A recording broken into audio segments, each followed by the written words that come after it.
સુરતના અંજની ઇન્ડસ્ટ્રીયલમાં કામ કરવા જતા કર્મચારીઓને ધમકી આપવાનો બનાવ બન્યો છે। ઉડિયા ભાષામાં સોશિયલ મીડિયા પર પોસ્ટર વાયરલ કરી કર્મચારીઓના હાથ પગ કાપી નાખવાની ધમકી આપવામાં આવી। આ કૃત્ય દર વર્ષે દિવાળી પછી ઇન્ડસ્ટ્રી શરૂ ન થવા દેવાના ઇરાદે થાય છે।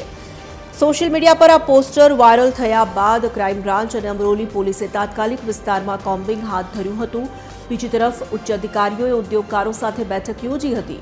પોલીસે ઉદ્યોગકારોને ખાતરી આપી કે પોલીસ તેમની સાથે હંમેશા ખડે પગે છે। આ સાથે જ કર્મચારીઓને ન ડરવા અને કોઈપણ અસામાજિક તત્વો હેરાન કરે તો તાત્કાલિક પોલીસનો સંપર્ક કરવા માટે અપીલ કરવામાં આવી છે।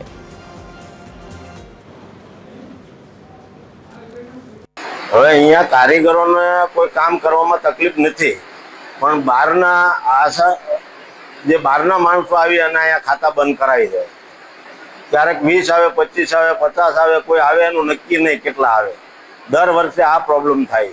કારીગરોને એવી ધમકી આપે છે કે ભાઈ તમને મારી નાખશું, હાથ પગ કાપી નાખશું જો કામ કર્યું તો। કારીગરો બિન વયા જાય છે। કારીગરો આજે 5 દિવસથી ખાતા બંધ છે। પોલીસ તંત્રને અમે રજૂઆત કરી છે અને પોલીસ તંત્ર એક્શનમાં પણ આવ્યું છે અને પોલીસ પ્રોટેક્શન સાથે કારખાનાઓ શરૂ કરવા માટે તજવીજ હાથમાં લીધી છે।